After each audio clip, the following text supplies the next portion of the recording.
Silent Hills has been announced. There's Mikami's The Evil Within or Psycho Break. Then there's independent horror games like, Outlast or Amnesia or any number of indie horror games. So horror, it's back on the rise, and I'm curious what that means for the Resident Evil series. Clearly this is going to have an effect, that horror is kind of back in vogue. And I think the key is going to be, making future games in this series with the idea in mind, with the understanding that users have played all these other games, that they know what kind of scares are in store there, and find some way to take that and build on it and continue to scare them and continue to surprise them. The more you know about horror, the less frightening it actually is. They already know about these other games. What can we do to add on top of that? How can we still surprise them and keep them on their toes? That's really going to be the key, I think, moving forward. Yeah, certainly this is going to have an effect on the future of the Resident Evil series.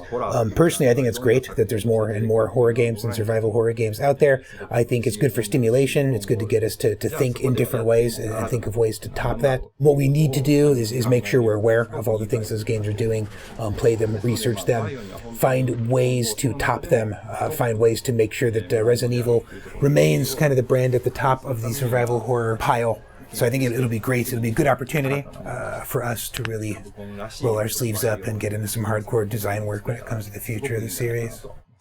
One thing that's a more recent development that is kind of helping take horror to a different level has been virtual reality like Oculus Rift or the Morpheus. Just personally, from a developmental standpoint, does that sort of VR opportunity excite you for horror?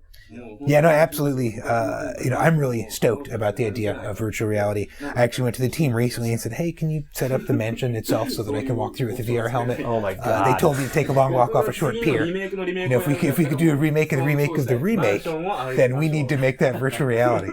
Yeah, speaking personally, I'm really excited about VR. I think it makes sense, having gone from 2D to 3D. Now it's time to kind of surround yourself in these worlds instead of just having a screen in front of you. It makes sense. The technology is there. There's going to be some really compelling stuff coming out on that, no doubt. It makes sense for a lot of game genres. I think it makes a special kind of sense for horror games, where immersion is more important than perhaps in other genres. I think we should most definitely start thinking about what we could do with that kind of technology in the future. It makes perfect sense. Do you feel like Revelations, in part with the numbered series, is aiming to help Capcom sort of annualize the franchise? Yeah, I wouldn't be surprised if you saw the game settling into that sort of cadence eventually in the future. The department in which I am employed, part of what we do and part of what we think about is exactly what we should do with the Resident Evil franchise moving forward. I don't think we'll see a change to the really big-scale mainline games. I think once every 3 to 5 years probably makes sense for those, given the scale and the production schedules for those. I think by having spin-off series and some other elements, we may eventually be able to annualize. What we don't want to do is let the series kind of fall off the radar of gamers out there. We don't want it to feel like an old or stale or tired series that they haven't heard of in a few years. We want to make sure it keeps fresh in their minds. The last thing we want to do is have brand fatigue set in. There's only so many games people want to buy. I think it gets really complicated too in periods like this where we're kind of between generations and where cell phones are really taking off. The key is going to be really close communication with the fans, understanding what they want, finding a way to deliver that to them.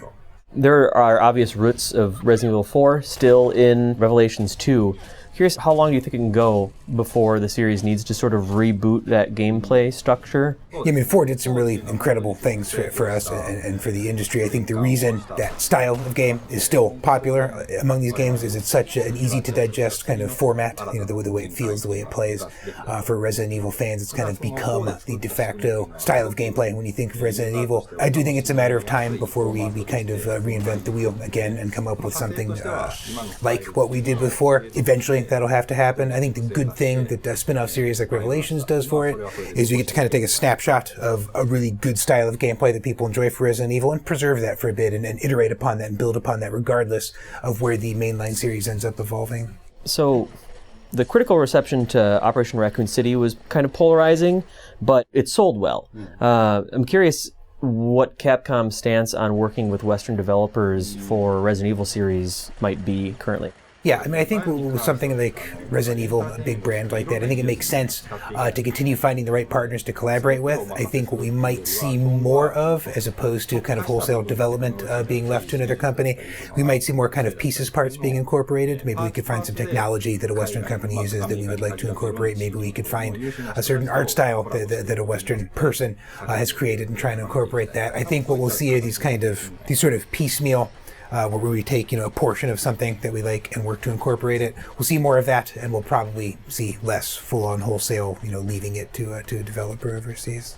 And of course, those of us in Capcom Osaka, we feel pretty strongly, that the core of these games kind of need to be created and developed in Osaka, and then these other elements can kind of be glommed on.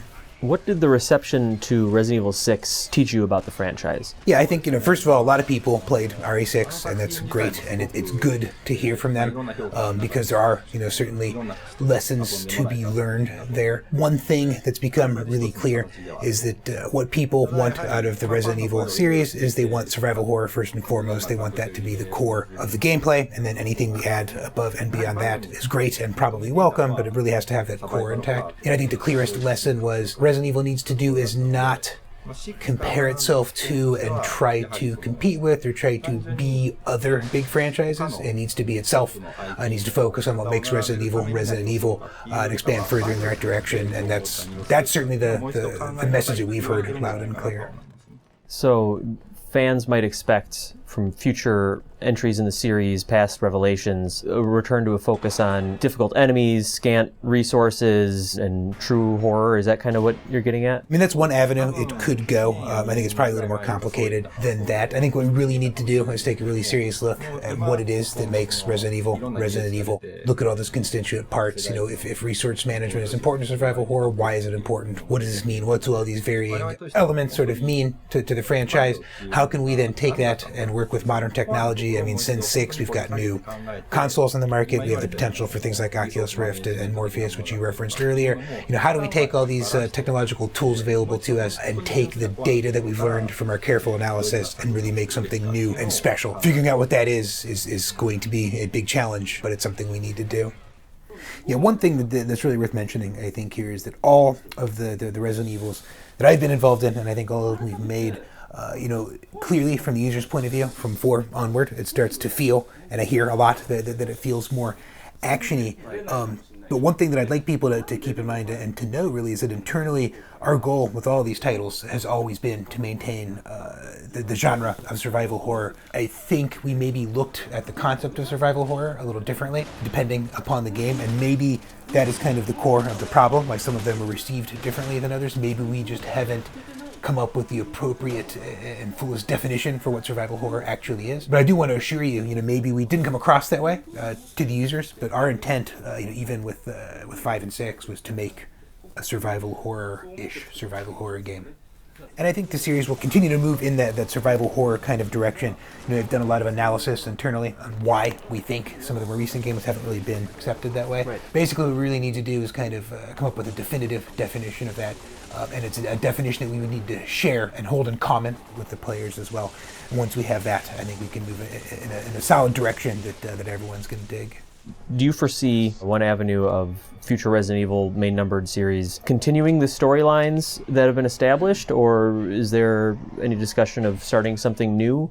Ultimately, that's going to be up to the specific team that creates whatever the next RE is. I don't want to step on their toes. Speaking personally, I think it would be cool to try something new. I'd be open to that, but I would also want there to be some link to what had come before, rather than going completely from scratch. But we'll see. That's not my team. We'll leave that to our guys up in Osaka and see what it is they come up with.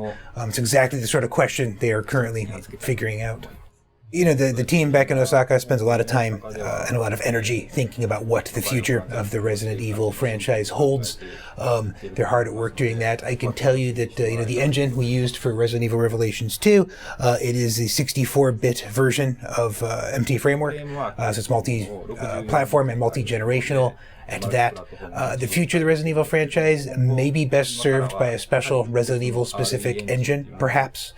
Maybe that's a direction we may end up going with that, but time will tell what the future holds.